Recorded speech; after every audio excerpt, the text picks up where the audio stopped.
And now to the growing acceptance of legalized marijuana across the country. Nearly half of Americans now have access to legally purchased marijuana in their home states. And as prominent Democrats are calling for it to be legalized nationwide by next year, some states and communities are hoping that pot, once considered a gateway drug, could now become a gateway for economic and racial justice. Here's ABC's Alex Presha. This is Linda Green's bread and butter, Anacostia Organics. It's an idea born over dinner.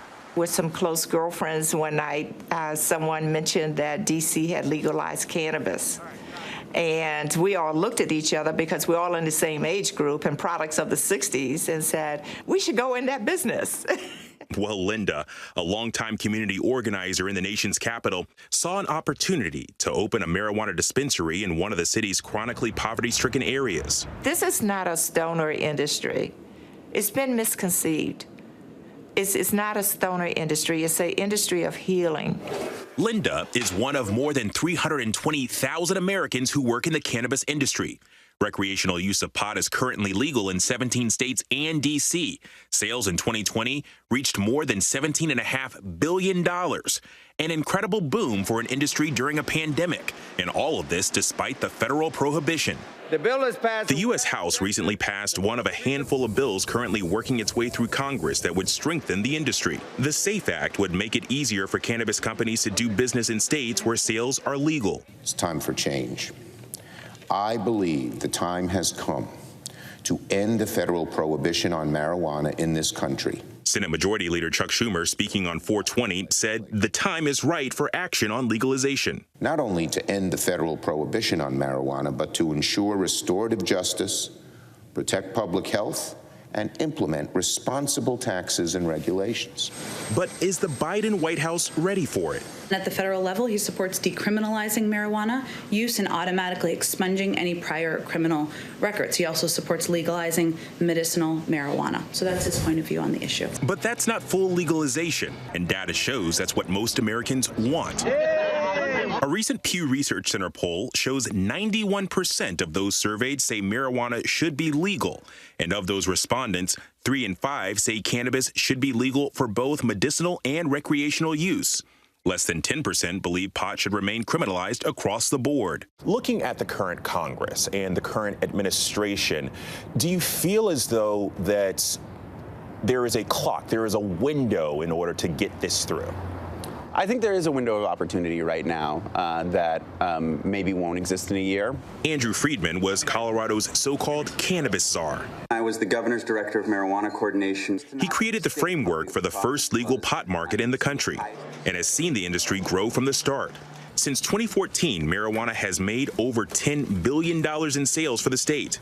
That's generated more than $400 million in tax revenue used to fund state school-related projects. It seems as though getting to a point where it's about breaking through the taboo. Where do you think we stand in terms of that mindset? Yeah, so, if you go to Colorado right now and you have a conversation about cannabis, it's the most normal thing in the world, right? It stands right alongside alcohol. It stands right alongside the Denver Broncos as just a thing to have a conversation about.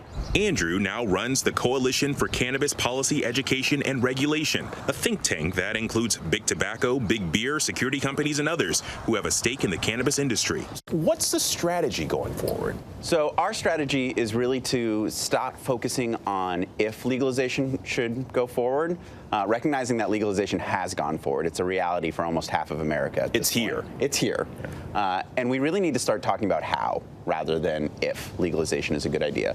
And the most recent state to legalize marijuana? Virginia. This is tobacco country, part of the Bible Belt.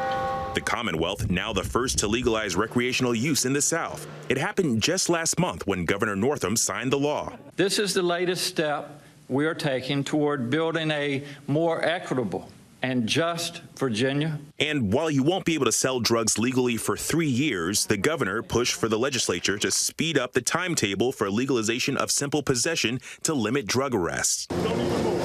According to the ACLU, Black Americans are nearly 4 times more likely than white Americans to be arrested for marijuana possession despite similar usage rates. Governor Northam says that he's going to end the disparate treatment of people of color.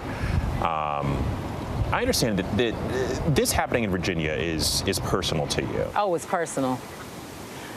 I was on 95 in Virginia when I was pulled over and arrested for cannabis possession.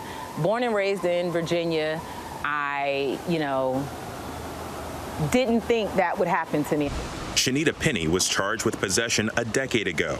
And it was that simple traffic stop that cost her nearly $3,500 to expunge her record. So it's a difficult process for someone who's pretty reasonably, resourced, but for someone who's not, this becomes a game changer in the worst way.